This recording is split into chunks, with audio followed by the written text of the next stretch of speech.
Hello friends, അപ്പോൾ ഇന്ന് ഒരു അടിപൊളി ചൂരച്ചാർ ഉണ്ടാക്കി നോക്കിയാലോ. കുറച്ച് ചൂര കിട്ടിയപ്പോഴേ കുറച്ച് ഭാഗം ഞാൻ മുറിച്ച് വെച്ചിട്ടുണ്ടായിരുന്നു അച്ചാർ ഉണ്ടാക്കാൻ. കുറേ നാളായി ചൂരച്ചാർ കഴിച്ചിട്ട്. അതൊരു ഉപ്പും മഞ്ഞപ്പൊടിയൊക്കെ ആക്കിയിട്ട് കുഞ്ഞു കുഞ്ഞു കഷ്ണമാക്കിയിട്ട് തേച്ച് പിടിപ്പിച്ച് വെച്ചിട്ടുണ്ടായിരുന്നു. അത് എണ്ണയിൽ തന്നെയാട്ടോ ഞാൻ വറുത്തത്. നല്ലതുപോലെ മുരിച്ച് വറുത്തിട്ടുണ്ട്. ഇനി അത് നമുക്ക് കോരി മാറ്റാം കേട്ടോ. അപ്പോൾ എണ്ണയിൽ നിന്ന് എല്ലാതും കോരി മാറ്റിയിട്ടുണ്ട്. ഇനി ആ സെയിം എണ്ണയിൽ തന്നെ കടുക് ഇട്ട് കൊടുക്കാം. ഇനി ഈ കടുക് ഒന്ന് പൊട്ടി വരട്ടെ കേട്ടോ. ഈ എണ്ണ എന്ന് പറയുന്നത് നല്ലെണ്ണയാണ്. അപ്പോൾ ഇതേ നമ്മളെ കടുകൊക്കെ പൊട്ടി കഴിഞ്ഞിട്ടുണ്ട്. അതിലേക്ക് ഇനി ഉലുവ ഇട്ട് കൊടുക്കാം. ഉലുവ പൊടിയും ചേർക്കുന്നുണ്ട്, ഉലുവ അല്ലാതെയും ഞാൻ ഇട്ട് കൊടുക്കുന്നുണ്ട് കേട്ടോ. അപ്പോൾ ആദ്യം ഉലുവ ഇട്ട് കൊടുക്കാം. ഇനി അതൊന്ന് അതിൻ്റെ കളറൊക്കെ മാറി വരുമ്പോഴേക്കും ഉണക്കമുളക് കുഞ്ഞി കഷ്ണങ്ങളാക്കിയത് അതും ചേർത്ത് കൊടുക്കാം.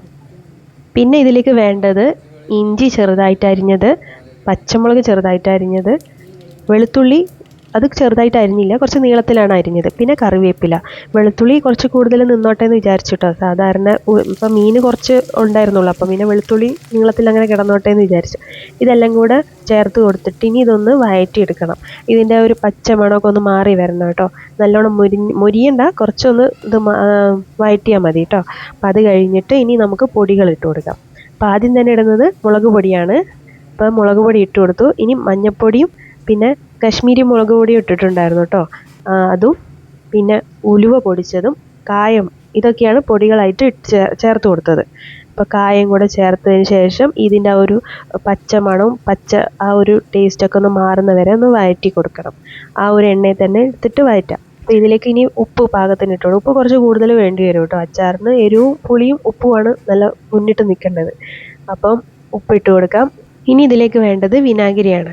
അപ്പോൾ ഉപ്പ് ചേർത്ത് കൊടുത്ത് നല്ലപോലെ ഇളക്കി കഴിഞ്ഞതിന് ശേഷം നമുക്ക് പുളിക്ക് ആവശ്യത്തിനുള്ള വിനാഗിരി ചേർത്ത് കൊടുക്കാം. അപ്പം വിനാഗിരിയും ചേർത്ത് കൊടുത്തു കേട്ടോ. അപ്പം നല്ലപോലെ മിക്സ് ചെയ്തതിന് ശേഷം ഇനി നമ്മൾ വറുത്ത് വെച്ചിരിക്കുന്ന മീനില്ലേ അതും കൂടെ ചേർത്ത് കൊടുക്കാം. അപ്പോൾ ഈ മീനും ഈ ഒരു മസാല എല്ലാ ഭാഗത്തും എത്തിയതിന് ശേഷമാണ് നമ്മൾ തിളച്ച വെള്ളം ചേർത്ത് കൊടുക്കുന്നത്.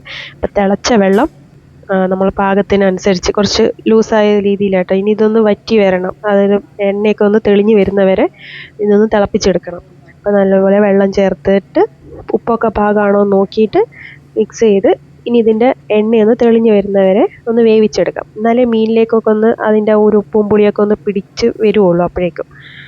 അപ്പോൾ ഇപ്പോൾ വെള്ളമൊക്കെ ഏകദേശം എത്ര ഒഴിച്ചിട്ടുണ്ട്. ഇനി ഇതൊന്ന് വെന്ത് എണ്ണ തെളിയട്ടെ കേട്ടോ. അപ്പോൾ ഇതാ കണ്ടില്ലേ, എണ്ണയൊക്കെ തെളിഞ്ഞ് നല്ല അടിപൊളിയായിട്ട് റെഡി ആയിട്ടാണ് നമ്മൾ അച്ചാർ. ഇനി ലാസ്റ്റ് സ്റ്റേജായിട്ട് കുറച്ച് പഞ്ചസാര ഇട്ട് കൊടുക്കുന്നുണ്ട്. അപ്പോൾ അതിൻ്റെ ഉപ്പ് എരിവൊക്കെ ഒന്ന് ബാലൻസ് ചെയ്യാൻ വേണ്ടിയിട്ട് പഞ്ചസാരയും ചേർത്ത് ഇനി നല്ലപോലെ മിക്സ് ചെയ്ത് കൊടുക്കുക. നമ്മളെ മീൻ അച്ചാർ ഇവിടെ റെഡി ആയിട്ടുണ്ട് കേട്ടോ. അപ്പോൾ ഇത് ഏത് മത്തിയൊക്കെ വെച്ച് ചെയ്യാം കേട്ടോ. ഞാൻ മത്തി വെച്ചിട്ടും ചെയ്തിട്ടുണ്ടായിരുന്നു ഇതേപോലെ.